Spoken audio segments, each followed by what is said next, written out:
D'abord, la profession sage-femme, pour moi, c'est l'une des plus nobles professions au monde. Pour parler de profession sage-femme, chaque fois, je voudrais d'abord rendre hommage à celles qui ont guidé mes premiers pas dans cette profession sage-femme. Mais avant qu'il y ait des sages-femmes, il y avait ce qu'on appelait les infirmières visiteuses. Comment se passaient les accouchements à cette époque-là? En communauté, on choisissait des femmes d'une certaine référence, d'un certain âge. Qui faisaient les accouchements. Est-ce que vous avez remarqué qu'il y a eu une grande évolution par rapport aux pratiques? En parlant même de la formation. Et dans la pratique même, il y a eu une évolution. On peut sous-entendre que vraiment les sages-femmes étaient très proches des femmes. Dans le temps, les sages-femmes doyennes nous ont raconté qu'elles partaient dans les foires. Elles identifiaient les femmes enceintes ou les femmes qui ont des difficultés pour les amener à aller accoucher dans un centre. Très très important que la sage-femme soit très proche de sa communauté, qu'elle s'intègre en fait à la communauté. Quand une sage-femme est là, personne ne vient accoucher chez toi. Tu vas faire, je profite de toutes les occasions vraiment pour sensibiliser les femmes, pour les amener à accoucher en milieu. En tout cas, maintenant, on ne peut pas dire que c'est le cas parce que les femmes ont peur d'aller dans les structures de santé maintenant. Vraiment, les choses ont changé.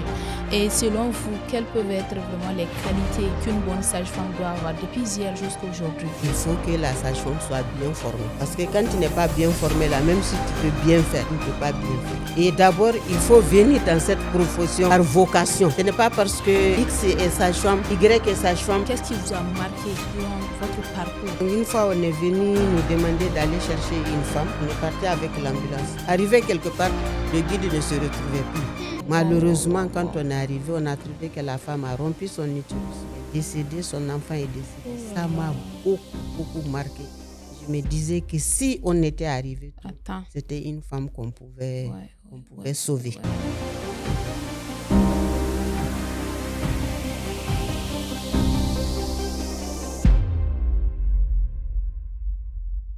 Bonjour à tous et bienvenue sur votre nouveau podcast dédié à la santé. Comme on vous avait informé, nous allons mettre en place une émission 100% santé pour expliquer les défis et les réalités des métiers paramédicaux.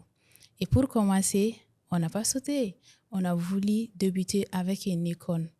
Qui d'autre pouvait mieux commencer cette émission que notre Tata, elle qui s'est donnée jours et nuits, corps et âme pour valoriser la profession sage-femme. Nous sommes avec une grande icône aujourd'hui. Sans plus tarder, je vais la laisser se présenter. Tata, bonjour. Okay. Bonjour tout le monde. Moi aussi, c'est un plaisir de répondre à votre appel. Et mon nom, c'est Madame Diko Fatmata Saleh Meiga. Je suis sage-femme de formation de base. Je suis spécialiste en pédagogie des sciences de la santé et en management des services de santé. D'accord. Je suis aussi directrice générale adjointe de l'Institut national de formation en sciences de la santé. D'accord. Actuellement, je suis consultante en sciences de la santé. Wow. Vous voyez, on ne pouvait pas commencer ailleurs. Merci beaucoup, Tata, d'avoir accepté notre invitation. C'est vraiment un honneur pour nous de vous recevoir ici. Dites-moi, quand est-ce que vous avez commencé à exercer ce métier? J'ai commencé à exercer ce métier en 79. 79, tu es? Vous te birez? En 79. D'accord. S'il vous plaît, dites-nous comment était vraiment la profession sage-femme à votre début? En notre temps, je vais d'abord pour parler de profession sage-femme, chaque fois je voudrais d'abord rendre hommage à celles qui ont guidé mes premiers pas dans cette profession sage-femme, des sages-femmes doyennes. Je vais parler de Madame Diara Assadja, présentement à la retraite, et Madame Travelé Kanteba Feu, paix à son âme. Ce sont celles qui ont guidé mes pas dans cette profession sage-femme pour que je puisse venir parler aujourd'hui au nom de la profession. Donc, je ne vais jamais parler de profession sage-femme sans rendre hommage à ces deux. Il y en a d'autres, mais ce sont les deux qui ont guidé vraiment, les premières qui ont guidé mes pas dans cette profession sage-femme. D'accord. Et pour parler de la profession, un peu de l'histoire de la profession sage-femme, d'abord, la profession sage-femme, pour moi, c'est l'une des plus nobles professions au monde. Ouais. Parce que c'est la sage-femme qui voit pour la première fois le cri d'un enfant, qui est en train de sauver une femme qui est venue vous voir à un moment très difficile de son existence. C'est pourquoi je dis que c'est l'une des plus nobles professions au monde. Oui. Et au Mali, ici, avant, il n'y avait pas d'école de sage-femme. Donc, la plupart des sages-femmes étaient formées soit en France, soit en Guinée ou à Dakar. D'accord. Et je peux dire que quand une formation est faite à l'extérieur, elle n'est pas forcément adaptée au contexte réel de notre société. Mais après, il y a eu la création de l'école. Mais avant qu'il y ait des sages-femmes, il y avait ce qu'on appelait les infirmières visiteuses. Ce sont elles qui jouaient le rôle de sage-femme, ce sont elles qui partaient dans la communauté, ce sont elles qui faisaient les soins. Mais quand les premières sages-femmes ont commencé à rentrer à l'époque, c'était les sages-femmes elles-mêmes qui faisaient les activités de sage-femme, qui faisaient les accouchements. Elles se déplaçaient pour aller voir la communauté. Voilà comment un peu est structurée cette profession sage-femme. Et actuellement, il y a eu les écoles de formation sur place qui forment les sages-femmes. Donc, les sages-femmes sont actuellement en activité. D'accord. Et selon vous, comment se passaient les accouchements à cette époque-là? Bon, à cette époque-là, comme il n'y avait pas suffisamment de sages-femmes, dans la communauté, on choisissait des femmes d'une certaine référence, d'un certain âge, qui faisaient les accouchements parce que la population a confiance en elles. Elles respectent les us et les coutumes des femmes. Donc, ce sont elles qui faisaient les accouchements. Mais comme je l'ai dit, quand il y a eu les premières sages-femmes, dans les centres de santé, en tout cas, ces premières sages-femmes-là avaient le souci de faire elles-mêmes les accouchements. Elles ne donnaient pas aux étudiants, elles ne laissaient pas les matrones faire les accouchements. D'accord. Les accouchements sont effectués par les sages-femmes elles-mêmes et qui le faisaient vraiment avec enthousiasme, avec fierté, avec vraiment un cœur net et avec amour pour cette profession. Ouais. D'accord. Maintenant, à travers toutes les expériences que vous avez pu avoir durant toutes ces années, est-ce que vous avez remarqué qu'il y a eu une grande évolution par rapport aux pratiques? Il y a eu une évolution d'abord en parlant même de la formation. Parce que tout part de la formation. Avant, c'était le DF, le diplôme d'études fondamentales. Oui. Après, on a vu les insuffisances, on est passé au bac. Il y a présentement le master, il y a le doctorat, avant, il y a même des sages-femmes qui sont rentrées à l'école de médecine pour être médecins. Et actuellement, il y a des sages-femmes qui ont évolué jusqu'au niveau doctorat. Wow. Et elles ont pu être formées. Ça, c'est grâce à l'évolution. Et aussi, il y a l'Organisation ouest-africaine de la santé qui a mis en place un curriculum harmonisé pour l'ensemble des pays de l'Afrique de l'Ouest. Donc, tout le monde doit former à partir de ce curriculum-là pour dire qu'une sage-femme formée ici au Mali peut aller travailler en Guinée, elle peut aller travailler au Niger, elle peut aller travailler au Burkina. Donc, par rapport à la formation, il y a eu aussi une évolution. Et dans la pratique même, il y a eu une évolution.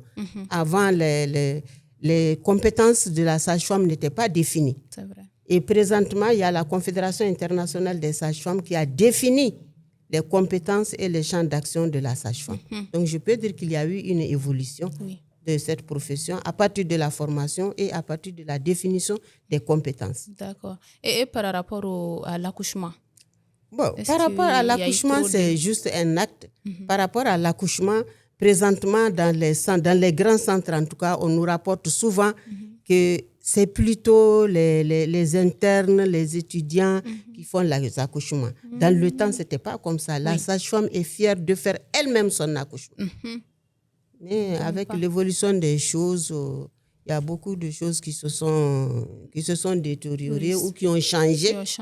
Peut-être qu'ils veulent que ces étudiants-là apprennent mieux, mais quand les étudiants-là le font pour moi, ça doit être fait sous la supervision d'une sage-femme titulaire. Surtout et dans le temps, en tout cas, c'était comme ça. Les étudiants venaient apprendre avec nous.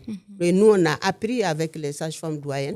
Et la plupart des étudiants, en tout cas même les étudiants de médecine, ils nous rendent hommage aujourd'hui parce qu'ils ont appris auprès d'une sage-femme. C'est vrai. C'est bien d'apprendre, mais il ne faut pas déléguer totalement. Voilà, il faut faire toujours un étudiant ou il doit exécuter toujours sous la supervision d'un tuteur. Voilà, ce qui n'est pas totalement le cas maintenant. Bon. Oui, par rapport de ce qu'on nous raconte. Est-ce que vous pensez que, parce que à travers ce que vous venez de dire, on peut sous-entendre que vraiment les sages-femmes étaient très proches des femmes. Oui. Auparavant? Auparavant, la sage-femme est intégrée à la communauté, comme on le dit. Il y a des sages-femmes, dans le temps, les sages-femmes doyennes nous ont raconté qu'elles partaient dans les foires. Et on sait que quand il y a jour de foire, on a le maximum de femmes. Oui. Elles identifiaient les femmes enceintes ou les femmes qui ont des difficultés. Elles font les consultations prénatales. Elles donnent des conseils à ces femmes-là pour les amener à aller accoucher dans un centre. Et elles respectaient aussi les us et les coutumes. Oui. La sage-femme est vraiment intégrée. Quand tu vas dans un milieu, on voit que vraiment la sage-femme est très intégrée à la communauté. Moi, particulièrement, mon premier poste, c'était Menaka. Et quand j'étais à Menaka, je ne pouvais même pas aller au marché. Parce que quand je vais au marché, on me dit, ah, c'est la sage. Si je dis ça, là, ça fait combien? On dit, il faut lui donner. Wow. Donc, je ne partais plus au marché. Ah. Et quand il y a les événements et tout, je me confie à la population, je vais, et ça me permet aussi de discuter, Oui. de sensibiliser les femmes pour les amener à accoucher. C'est vraiment important d'être en proche milieu hospitalier. C'est très, très important que la sage-femme soit très proche de sa communauté, qu'elle s'intègre en fait à la communauté, Oui, oui. qu'elle respecte les us et les coutumes et s'intègre à la... Et la population, quand vous vous intégrez à cette population, elle vous donnera tout. Elle vous facilite le travail. Donner, ce n'est pas de l'argent ou autre, mais elles seront ouvertes. Elles vont sensibiliser les femmes pour venir accoucher. Parce que quand une sage-femme est là, personne ne vient accoucher chez toi. Tu vas faire quoi? Mais quand vous êtes intégré à la population, moi j'ai vu à Menaka, c'est le député même qui a amené sa femme en premier lieu pour venir accoucher. Et dès que la femme du député même est venue accoucher, c'était un milieu tamachique. Tout le monde venait accoucher. Parfois, je passais même la nuit avec les femmes à la maternité pour les amener vraiment à connaître, à comprendre qu'il est important d'accoucher en maternité. Je leur donnais des conseils. Je profite de toutes les occasions vraiment pour sensibiliser les femmes, pour les amener à accoucher en milieu hospitalier. Vraiment, en tout cas, maintenant, on ne peut pas dire que c'est le cas parce que les femmes même ont peur d'aller dans les structures de santé maintenant. Vraiment, les choses ont changé. Et selon vous, quelles peuvent être vraiment les qualités qu'une bonne sage-femme doit avoir depuis hier jusqu'à aujourd'hui? Pour moi, les bonnes qualités d'une sage-femme, d'abord, il faut que la sage-femme soit bien formée.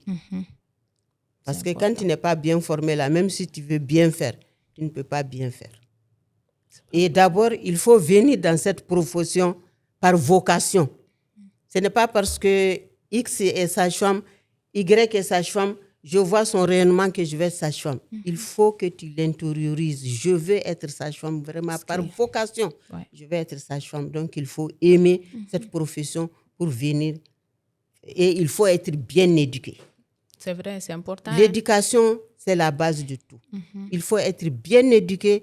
Il faut respecter les gens et se faire respecter. C'est vrai. Et j'ai entendu d'une de nos sages-femmes doyennes dire que la sage-femme, c'est celle qui doit avoir les grandes oreilles pour écouter, mais une petite bouche pour parler. Donc, ça, c'est vrai. Ça, c'est vraiment très important pour nous. Vraiment. Et selon vous, quelle expérience vraiment, qu'est-ce qui vous a marqué durant votre parcours?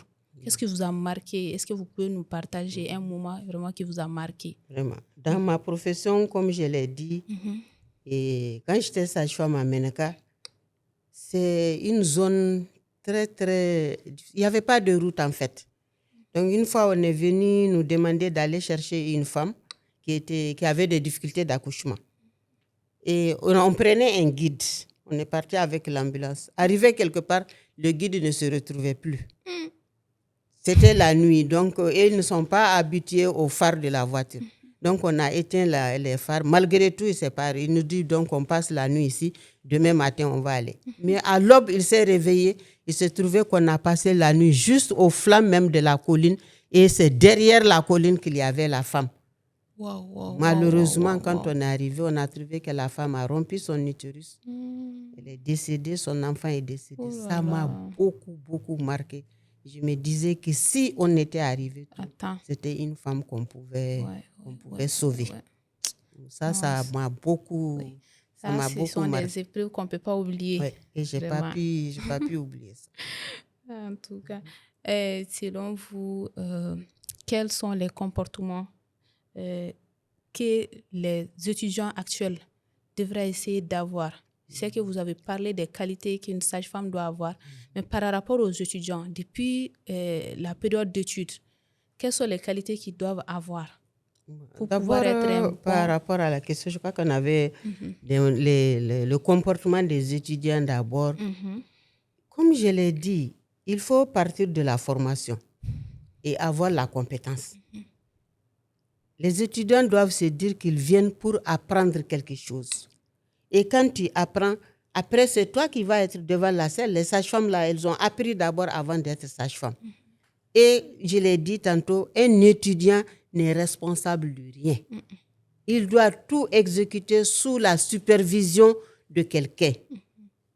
Les étudiants doivent écouter. Les étudiants doivent apprendre. Les étudiants doivent venir à l'heure. C'est vrai. Moi, je me rappelle quand nous, on était élèves sage-femme à Gabriel Touré, l'une des doyennes dont j'ai parlé là. Quand on vient le matin là, on va se présenter, on présente les ongles. Elle regarde d'abord si tu as les ongles racés, c'est pas ça. Elle dit, toi, tu ne peux pas rentrer dans ma salle d'accouchement. Voir si tu as des chaussures qui ne font pas du bruit.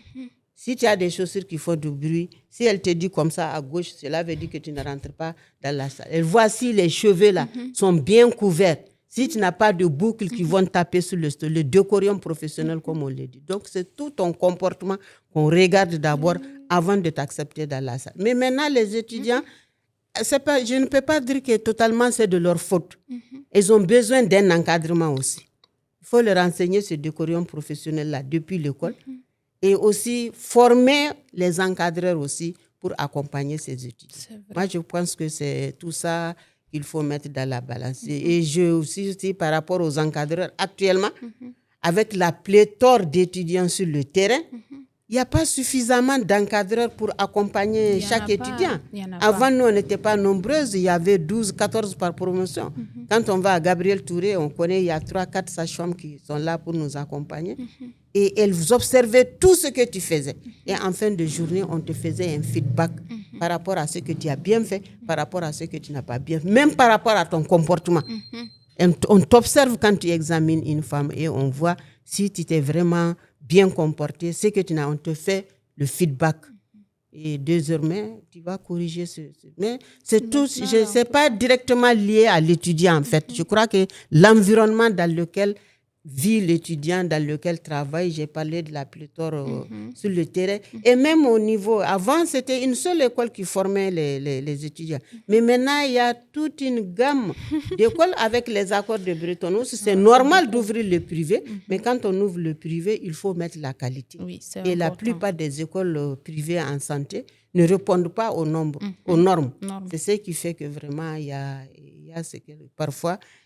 Comme je l'ai dit, je ne peux pas totalement accuser les étudiants. Il y a un environnement propice. Mais comme je l'ai dit, il faut être bien éduqué pour venir dans le domaine de la santé.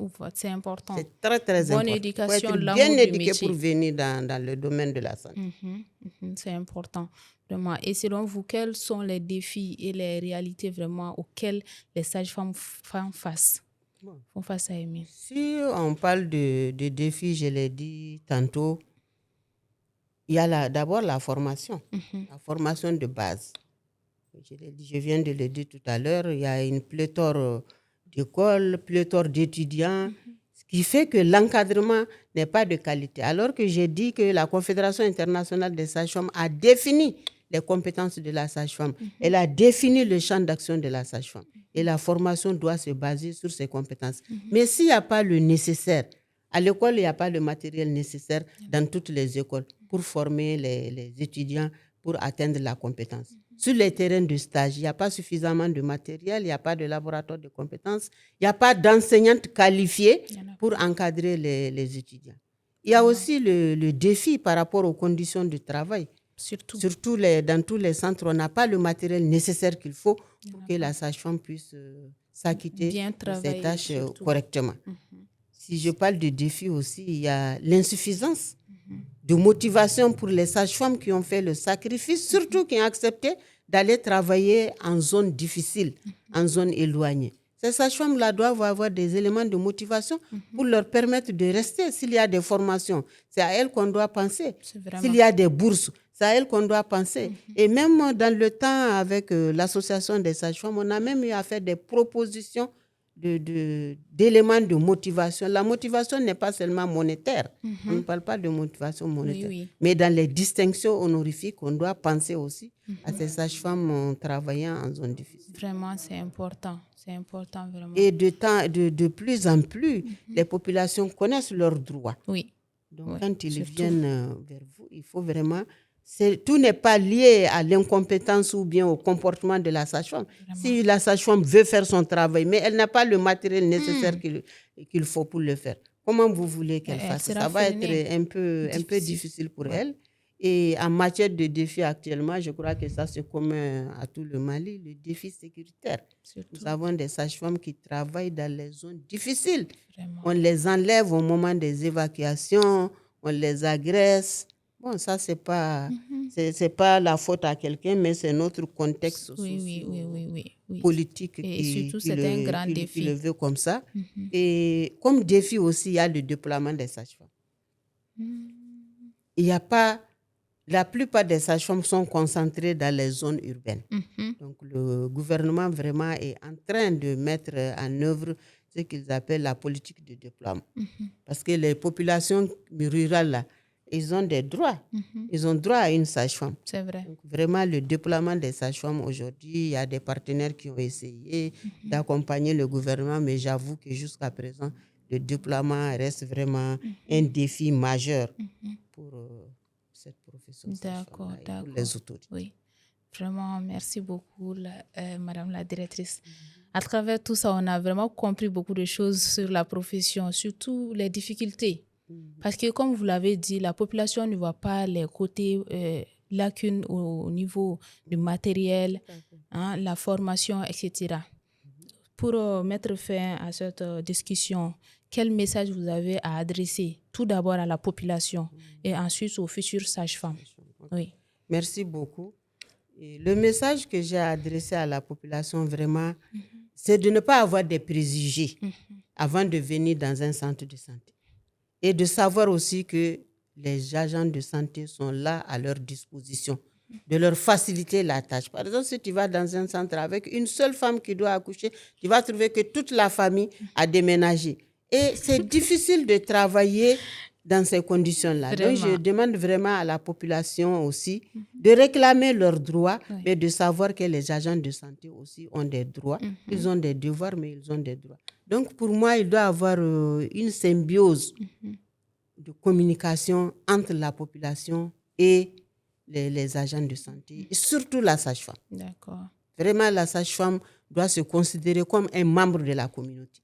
Parce que quand tu as une femme en face de toi, la première des choses que tu dois te dire, et si c'était ma sœur, et si c'était ma fille, ou si c'était juste une connaissance.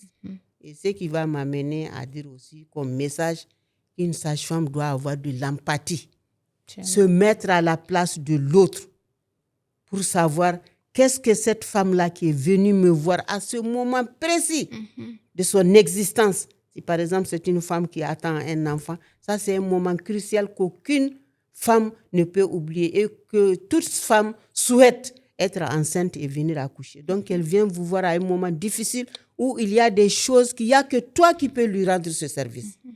Donc tu dois te mettre à sa place, tu dois avoir de l'empathie, tu dois l'accompagner parce que c'est toi qui vas avoir le premier cri de cet enfant-là. Et quand le premier cri là est bon, c'est toi qui vas avoir aussi le premier sourire de cette femme-là. C'est vrai, vraiment. Et donc, quand tu fais comme ça, tu fais un bon accouchement, tu t'occupes très bien d'une femme. Toi-même, après, quand tu vas enlever les gars là, tu as la satisfaction morale d'avoir sauvé deux vies. Deux vies. Et les gens n'oublient pas. Peut-être que toi, tu peux oublier, mais une fois, c'est celle-là qui a fait mon accouchement. Elle s'était tellement bien occupée de moi. On va chercher à savoir où tu es. Même si c'est une motivation, on va chercher à te donner une motivation sans que tu ne réclames.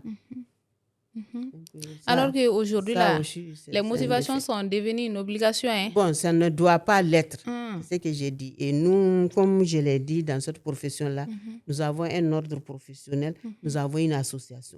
Et elles œuvrent vraiment pour que les sages-femmes puissent changer de comportement, pour qu'on ait vraiment l'image de nos sages-femmes doyennes, l'image de nos sages-femmes d'antan. En tout cas, on est en train d'œuvrer faire ça. On fait chaque fois des sensibilisations dans les centres. Chaque année, l'association des sages-femmes s'est donné ça. Moi-même, j'étais la première présidente. Maintenant, je suis leur présidente d'honneur. Mais elle continue jusqu'à présent. Chaque année, on passe dans tous les centres, on réunit les sages-femmes, on réunit les autres membres du personnel et on discute des difficultés que ces sages-femmes-là sont en train de... S'il y a des difficultés qui relèvent de la sage-femme, entre nous maintenant, on leur fait des feedbacks pour les amener à changer de comportement. Vraiment, je pense que c'est très important. Vraiment. D'accord. C'est ensemble qu'on pourra vraiment sauver cette profession. Sinon, Atagatoguma Infolore. Atagatoguma, ça va aller. Moi, j'ai de l'espoir parce que avec ce que je viens de dire, là, avec la présence, les sages-femmes ont beaucoup plus de responsabilités maintenant. Et elles participent aux forats internationaux, elles voient comment les choses se passent. Et j'ai dit aussi qu'il y a une confédération internationale des sages-femmes qui définit la marche qu'une sage-femme doit avoir, qui leur donne des directives. Et toutes les associations de sages-femmes doivent appliquer les directives de cette confédération internationale des sages-femmes, qui est la plus haute instance de sages-femmes au monde. D'accord. Vraiment, je merci pense que beaucoup. Moi, en tout cas, j'ai de l'espoir. Je sais que les choses vont changer. Et avec les sages-femmes doyennes qui accompagnent, par exemple, quand on fait la célébration de la Journée internationale de la sage-femme, on invite nos sages-femmes doyennes. On les met sur le podium. Elles viennent nous inculquer, elles viennent nous expliquer comment était cette profession, qu'est-ce qu'elles faisaient pour que les choses marchent. Elles donnent des conseils et les jeunes sages-femmes sont là pour écouter. Je crois que tout ça, ce sont des actions vraiment qui vont permettre d'améliorer le décor de cette profession. Vraiment, ce sont des actions... C'est l'une des plus nobles au monde. Vraiment, c'est l'une des plus nobles au monde. Merci beaucoup, la directrice, pour le partage. C'est vraiment motivant, et c'est plein d'expérience. Merci beaucoup et j'espère qu'à chaque fois qu'on aura besoin de vous, vous serez là. Comme je l'ai dit au début, c'était vraiment un plaisir pour moi. Je ne suis pas la seule sage-femme à Bamako, je ne suis pas la meilleure sage-femme à Bamako. Vous avez juste pensé à moi et je vous ai répondu. En tout cas, de mon côté, que ça soit de façon officielle, mes portes sont ouvertes. Si c'est des conseils, si vous voulez passer me voir même à domicile, il n'y a aucun problème, je suis à votre disposition. Cette profession me tient à cœur. Je suis venue dans cette profession-là par vocation. Je l'ai aimée et à travers une sage-femme doyenne que mon père même a observée, qui était une amie à ma maman, qui était sage-femme, qui était très intégrée à la communauté, tout le monde l'aimait. Mon père m'a dit, je veux que tu sois sage-femme. J'ai dit, moi aussi, je veux vraiment être sage-femme, à l'image de cette sage-femme-là que j'ai vue. C'est comme ça que je suis venue. Comme vous l'avez dit, chacun a un rôle modèle. Tout le monde a un idole, vraiment. Et moi, j'ai été vraiment épanouie à travers votre expérience. Moi, quand j'ai vu vraiment votre biographie, je me suis dit, il faut que je m'approche de cette dame-là. Vraiment. Et je ne l'ai pas commencé aujourd'hui, même si on n'a pas été fréquents, mais j'ai toujours voulu partir vous voir. Et Inch'Allah, à travers vous, vraiment, vous dites que vous n'êtes pas la seule sage-femme, mais je pense que juste à travers vous, on peut faire beaucoup dans cette profession-là. Merci beaucoup pour tout ce qui concerne la profession sage-femme, c'est mon affaire. N'est-ce pas? Je vous remercie. On le sent. C'est ce qu'elle dit toujours. Merci. Aimez et n'enviez pas. Surtout, il ne faut juste pas voir que les gens sont en train de porter la blouse rose et vouloir être sage-femme. D'accord? Aimez d'abord cette profession comme elle l'a fait et vous aurez tout. Quand on dit tout, ce n'est pas seulement l'argent, mais juste la satisfaction d'avoir aidé beaucoup de femmes à mettre au monde. Merci beaucoup, la directrice, et à très bientôt.